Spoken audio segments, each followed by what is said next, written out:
First of all, I'm going to be doing things while I record this, so if you hear footsteps and creaking and cracking, and maybe I stop and talk to my cat for a minute, that's why. Let's establish the context. I was just sort of spinning. I was doing mind loops. I was caught in my head thinking, to quote a great songwriter. And I stopped and I asked myself verbally out loud, Shane, what is the problem? And this is a practice I do. Not as often as I should, but certainly it's something that I know is very valuable, and I try to do it when I can, or when I feel compelled to do so. And brief intermission. Tabco, I'm sorry, we're out of wet cat food, so Tabco's my cat. Tabco, please don't meow too much. I understand what you want, but I can't give it to you, so I'm sorry. I know. I'm sorry, buddy. I'm sorry. I'm a failure. I'll get more wet cat food. I'm not a failure, but all right, I've got a glass of water. I'm going to clean my porch. Let's get into this. I asked myself, Shane, what is the problem? And I tried to answer honestly that question. What is the problem? Like, why are you thinking? Because thought is fear. That is one of the things I've established through just studying my brain and life. Thought is fear. Thought is ego. Thought is anxiety. Thought is trying to figure something out because things aren't, going the way you want or whatever. When things are going the way you want, generally speaking, that's when you get a chance to be at peace and just let your mind relax. So I was like, Shane, what is the problem? And the thing that I said out loud to myself was, other people's unhappiness makes me unhappy. And right away, that struck me as a false problem, as a facade sort of thing. And I started thinking about how, I had this amazing thought that I loved where 1 equals 1 is a mathematical statement, but it is not a mathematical problem. In the same sense that other people's unhappiness makes me unhappy is not truly the problem. It's just a statement. So I just observed that statement. And I said to myself, this problem seems difficult to solve because it's not actually a problem. It's like looking at the mathematical equation 1 equals 1 and thinking, how do I solve this mathematical problem? And that's, of course, where a thought loop comes in, where you just are stuck in your mind, looping and looping and looping, and you can't get out. And that's why, because you've created a paradox in your own mind by thinking irrationally, by not equating things in a way to actually solve the problem. So I started looking at what I had said. And I had said, other people's unhappiness makes me unhappy. So the true problem, or the true discomfort that I have expressed is that I'm unhappy. Everything else around it is fluff, is specifics, but the general underlying distress that I feel is unhappiness. I feel not happy. I feel some other emotion besides happiness when I see that other people are unhappy, particularly when other people are experiencing mental anguish and they lack the tools to alleviate themselves of that mental anguish. They're in a thought loop, and ironically enough, me thinking about their inability to leave a thought loop gets me in a thought loop. It's funny, I know. But, a little burp, excuse me. Anyways, unhappiness, and I thought, Well, is unhappiness a problem? Because I know that it is not healthy to suppress emotions. It's not healthy to only exist in a state of happiness, because that's just unsustainable and unrealistic. Your other emotions are there for very useful, good reasons. Sadness and anger and all of their friends are not some sort of evolutionary mistake. Those emotions are not there out of, the devil didn't put them there or something, like they're a part of you. They're not a bad thing. And so I started looking at it more closely, like other people's unhappiness makes me unhappy. It's not the unhappiness, that's not the real problem. And I sort of came to this realization by just talking to myself and looking at these things, like breaking apart my statements, really meticulously, like looking at what I think, actually being just calm and perceptive. It's not that the other people are unhappy. It's that I can't make them happy. That is the thing that is bothering me. What I thought was a happiness issue was an emotional issue, was actually a control issue. It was actually, I can't control other people's ways of thinking. I can't make people happy. I can't just flip a switch.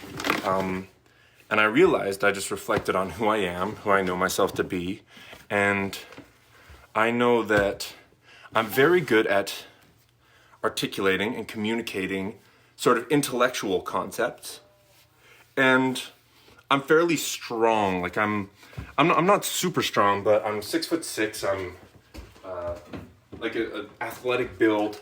I can, if something is heavy, I can lift it, I can manipulate the world around me intellectually, and I can also lift things physically. But when it comes to other people's emotions, I just sort of find myself swatting at the air. I can't make other people feel the way that I think they should feel. And that's okay. I'm not supposed to be able to make people feel the way that I want to feel. That would be awful, because that would mean other people could make me feel the way that they want to feel. And I don't want that. I want to have agency over my own life and emotions, and I want to have the opportunity to try to, build my brain in the way I want it to be built. So it's only fair that if I want other people to offer me that freedom, that I would have the grace to offer other people that freedom. Hopefully I said that correctly. It goes both ways, I guess, is another way of saying it. Like, I can't control everything and also expect the world to not control me. And that's sort of where I started recording. That's where I was at. That's still, that's a great, I'm really happy with where I've come to in that conclusion, because, that's awesome. Like, I'm no longer trying to solve a problem that isn't a problem. I feel like I've, if not identified the problem perfectly, gotten a lot closer. And from here, I'm just going to keep sort of talking out loud to myself. It's very important you do it out loud, because it's hard. It's easier to lie to yourself when you're talking to yourself in your head. And I don't know exactly why that is true, but I think it's just the pace with which you can think and how it exceeds the pace with which you can speak, especially when you're trying to speak carefully and articulately.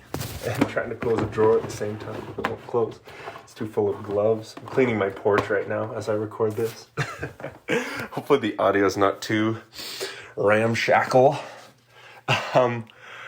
So yeah, I'm a control freak. That's the thing that I've realized. That's our issue here. Is that an issue? And again, am I looking at a real problem here? Or am I looking at another facade that obstructs my view of the real problem, per se, if you want to call it that?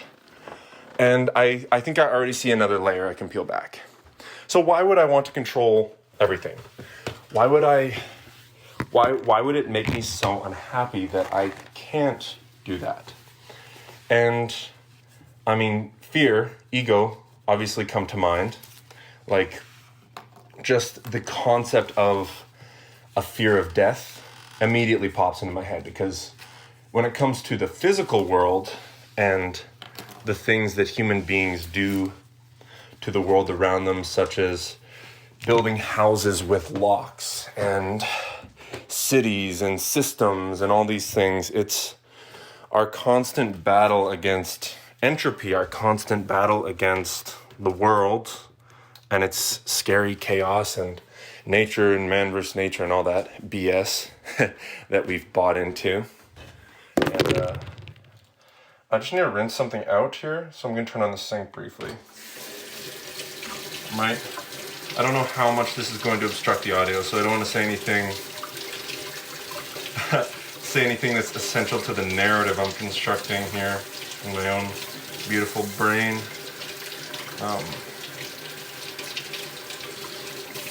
So yeah, at the end of the day, I'm thinking about all this stuff because of I'm afraid, and not being able to control things is scary. But is this, I think that people can go too far in their criticism of human structure, because being a survivalist and living outside of society and, needing to hunt and gather and all that lovely stuff is easy to romanticize, but it's, I don't think people are realistic about that, quite frankly. I think that life's a lot harder than they care to admit, and living in a world with structures is, to some extent, the right play. But this isn't physical. This isn't physical realm I'm trying to control. This isn't being eaten by a lion that I'm trying to avoid. This is someone else getting angry or upset for a seemingly silly reason, and how that makes you think, if only I could get through to them and, help them see that this problem isn't as big a deal as they think it is right now. They're caught in their head, and if they would just take a breather, they'd be able to alleviate themselves of that mental anguish. So there's no serious threat here. Like, I think that the emotions sort of talk a big game. Like, when you are sad, sometimes it feels like the world is ending. Or if you are happy, it's like there's nothing better in the whole world or whatever.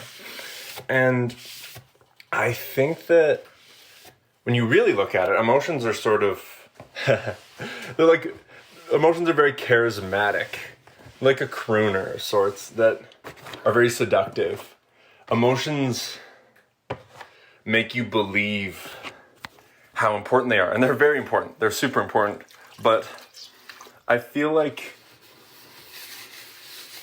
emotions can be a bit of a fearmonger, almost. I don't know if that makes sense. I'm just talking here. Like I said, I'm past the point where I had previously planned what I was saying, and now I'm just sort of rambling to myself too. I mean, I know it always comes back to ego. Like, I know the underlying problem is I am not the center of the world. I don't get to control everything. I am a part of my environment. In fact, my environment and I are one thing. And so when my ego doesn't get what it wants, gets all frumpy and but the more thoroughly I can explore that concept, I think, and especially when you say it out loud, the more you can cement it into your genuine belief system. So, I was talking about how emotions can sort of, I don't know, they can just get you all flustered, right? And that's okay. It's okay to be flustered by emotions. I think that, it's hard though when you when I'm alone in a room. Yeah, I'm getting really rambly right now, but that's absolutely cool. I'm also cleaning my stove top, so yeah, that takes a whole lot of focus, he said sarcastically.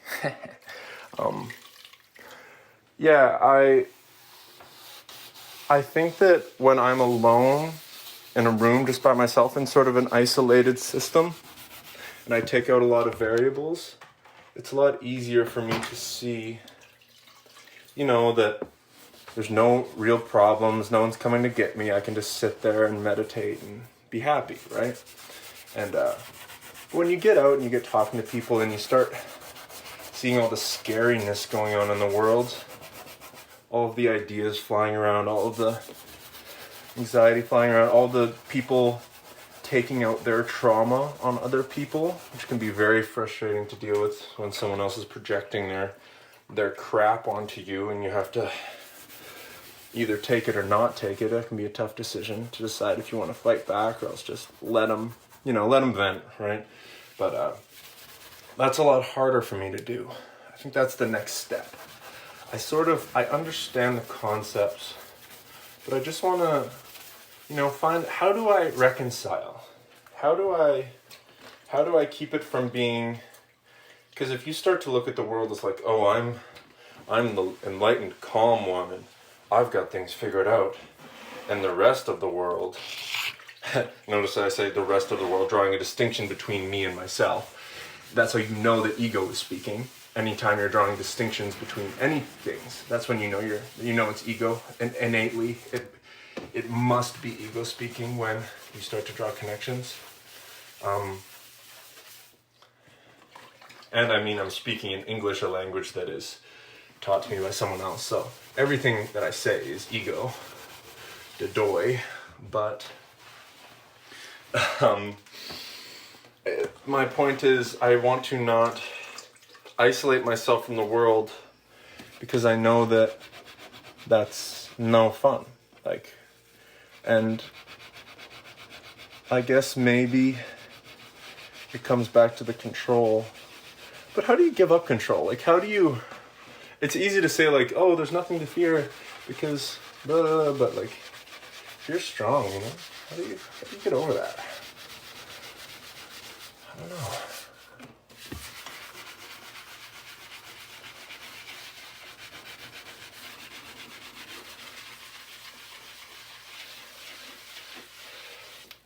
I guess at the end of the day, just talking about it with myself has made me feel a lot better. It's gotten me out of my head a lot. Maybe I don't need a perfect solution. Maybe there is no master key where once you think the right thought, then all your problems will disappear. That's just not possible, I don't believe. Because that would imply that your brain has become some sort of a static element.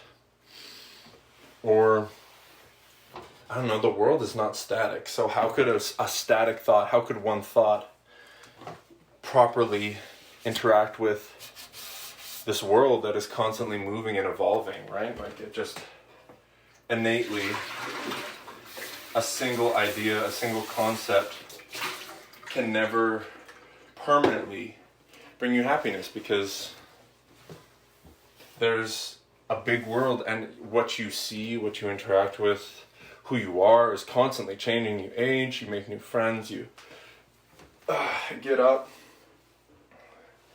go out, do stuff, it's just not that simple. And So, I cannot control other people's emotions. But that's good, because lately I've been thinking about how one of the main things I want to focus on is not letting other people manipulate me emotionally, particularly by getting mad at me or sort of aggressive in an attempt to scare me and shut me up. I think that happens a lot to me, where if I'm in a debate or a conversation with someone and I trigger them or touch on the wrong thing that they are not emotionally equipped to handle at all. Oftentimes people will get angry, and then once that anger it gets directed at me, I'm just like, whew, that's freaky. I don't want to be in this conversation anymore. And I have no reason to be afraid of their anger. There's nothing. Anger isn't made out of bullets. It's not going to kill me to have someone be angry at me. And in fact, it could be immensely beneficial for both of us to go there. So it's really cool that, I actually feel sort of grateful for what at the beginning was upsetting me. This idea that, I'll take out the word I. We cannot manipulate each other's, we cannot have 100% control over the emotions of everyone around us. I'll say that. Because emotional manipulation definitely occurs, and it's not good all the time. But, my point is that I would rather live in a world where we don't get to have that type of a say over one another's emotions than to live in a world where we do. And because of that, I need to just look at that balance, look at the fact that I can't control other people's emotions, but also I can control my own emotions. Not necessarily control, but just I can let my own emotions do their thing, and that's all good. So that feels good, I think.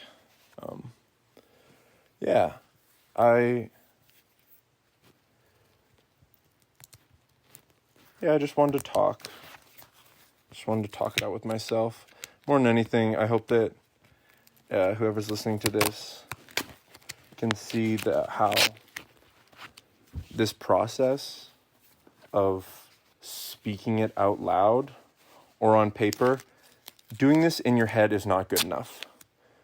Having these types of conversations with yourself internally is not good enough. If you want to have a meaningful growth from these things, you cannot just think about it. And I'm sorry if that's disappointing to all you overthinkers, but it's the way it is.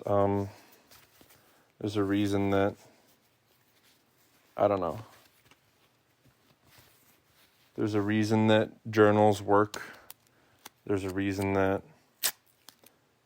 talking to a friend works. But sometimes having another person involved can, sometimes it can be exactly what you need.